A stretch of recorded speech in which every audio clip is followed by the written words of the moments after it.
കാഴ്ച. ഒരു പക്ഷേ മമ്മൂട്ടി എന്നൊരു ആക്ടറാണ് കൈ കിട്ടിയിരിക്കുന്നത്. അദ്ദേഹത്തിൻ്റെ ലുക്സ് കാര്യങ്ങൾ എപ്പോഴും എല്ലാ കാലവും ചർച്ച ചെയ്യപ്പെടുന്ന ഒരു ആക്ടറാണ്. അപ്പം മൂപ്പര് ഒരു സാധാരണക്കാരൻ, ഒരു ആലപ്പുഴക്കാരനാക്കി മാറ്റണം. ഒരു അദ്ദേഹത്തിൻ്റെ രൂപത്തിലും ആ ഒരു സ്കിൻ ടോണും അദ്ദേഹത്തിൻ്റെ ഹെയർ സ്റ്റൈലും ഒക്കെ അതെങ്ങനെയായിരുന്നു ആ ഒരു വർക്ക്? കാഴ്ചയിലെ കഥാപാത്രമാക്കി മമ്മൂക്കയെ മാറ്റിയത്? കാഴ്ച സിനിമ അന്ന് ഷൂട്ട് നടക്കുമ്പോൾ പലരും കാര്യം മമ്മൂക്ക എന്തോ ഗസ്റ്റ് റോളാണ്, ബാക്കിയെല്ലാം നാടക ആർട്ടിസ്റ്റാണ്, അങ്ങനെ ഒരു ടോക്ക് ഉണ്ടായിരുന്ന സമയത്ത്. കാര്യം നമുക്ക് ചെറിയ 2 ദിവസത്തെ ഷൂട്ടൊക്കെ ഉള്ളൂ, ഇത് വേറെ പുതിയ ആളുകൾ വെച്ച് ചെയ്യുന്ന സിനിമയാണ്. അപ്പം നമുക്ക് അറിയുള്ളത് ഏതാണ് സിനിമ എന്നുള്ളത്, പ്രത്യേകിച്ച് എൻ്റെ ഫസ്റ്റ് മൂവി. പക്ഷേ ഇപ്പം എന്നെപ്പോലെ എല്ലാ ഒരു സീനിയർ ആയിട്ടുള്ള മേക്കപ്പ് ആർട്ടിസ്റ്റിലോ അല്ലെങ്കിൽ ഈ സമയത്ത് നമ്മൾ നോക്കുമ്പോൾ അതിലൊരു പണിയില്ല ശരിക്കും പറഞ്ഞാൽ. ഇപ്പോഴത്തെ ഒരു സീനിയർ ആയിട്ടുള്ള ഒരു മേക്കപ്പ് ആർട്ടിസ്റ്റ് നോക്കുമ്പോൾ കാഴ്ച കാണുമ്പോൾ അതിനകത്ത് എന്താണ് വർക്കുന്നത്. പക്ഷെ എന്നെ സംബന്ധിച്ചോളം ഞാനിപ്പോൾ ഈ കങ്കവ് ചെയ്തതിനേക്കാളും അല്ലെങ്കിൽ ആഡിയോ ചെയ്തതിനേക്കാളും കൂടുതൽ ഇത് ബുദ്ധിമുട്ട് മാത്രമല്ല, ഞാൻ ഒരുപാട് മെനക്കെട്ടിട്ടുണ്ട്. ഞാൻ പറയില്ല അത് എന്താണ് ഫ്രെയിമിൽ വരണമെന്നുള്ള ആൾക്കാർക്ക് മനസ്സിലാവില്ല. കാര്യം എൻ്റെ ഫസ്റ്റ് മൂവി. പിന്നെ അത് മാത്രമല്ല മമ്മൂക്ക പോലത്തെ ഒരു ആർട്ടിസ്റ്റ്. അപ്പോൾ അതിന് നമ്മൾ എടുത്തേക്കണ എഫേർട്ട് എന്ന് പറഞ്ഞാൽ ഇതിലിപ്പോൾ ചെയ്ത സിനിമയെക്കാളും കൂടുതൽ എടുത്തിട്ടുണ്ട്. ടെൻഷനല്ല, ഇത് ബെറ്റർ ആക്കാം. കാര്യം എൻ്റെ ഫസ്റ്റ് മൂവി അല്ലേ.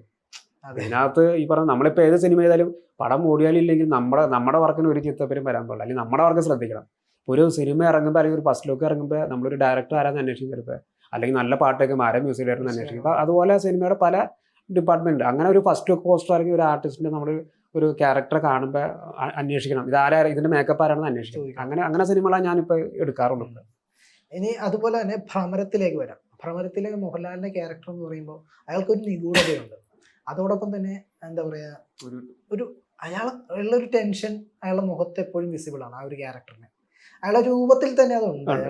അയാളുടെ ഫ്ലാഷ് ബാക്ക് സീനുകളിലെ അയാൾ ക്യാരക്ടറിൽ നിന്നും ബ്രേക്ക് ചെയ്തുകൊണ്ട് പ്രസന്റ് ഇറയിലേക്ക് വരുമ്പോൾ അയാളുടെ രൂപത്തിൽ തന്നെ ഉണ്ട്. അയാൾക്ക് എന്തോ മറയ്ക്കാനുണ്ട്. അതോടൊപ്പം തന്നെ അയാൾക്ക് എന്തൊക്കെയോ മെന്റലി ആയിട്ടുള്ള കുറേ നമ്മളെ സ്ക്രിപ്റ്റ് വായിക്കുമ്പോൾ തന്നെ മനസ്സിലാവില്ല. അതായത് ഒരു മലയാളി വാരത്തിൽ അല്ലെങ്കിൽ ഒരു താഴ്വാരത്തിലൊക്കെ ജീപ്പ് ഓടിക്കുന്ന ഹൈ റേഞ്ചിലൊക്കെ ജീപ്പ് ഡ്രൈവർ എങ്ങനെയായിരിക്കണം, അയാളുടെ സ്കിൻ ടോൺ ആയിക്കോട്ടെ, ഡെയിലി ഒന്നും ഷേവ് ചെയ്യില്ല. ഇപ്പോഴാണ് നമ്മളിപ്പോൾ അങ്ങനത്തെ ഒരു സ്റ്റൈൽ വന്നെങ്കിൽ ഇപ്പോൾ എല്ലാവരും താടി വയ്ക്കും. ഇപ്പോൾ ഒരു ചെറിയ ബേഡാണ് എല്ലാവർക്കും, താടിയില്ലാത്ത ആരും ഉണ്ടാവും, വളരെ കുറവായിരിക്കുള്ളൂ.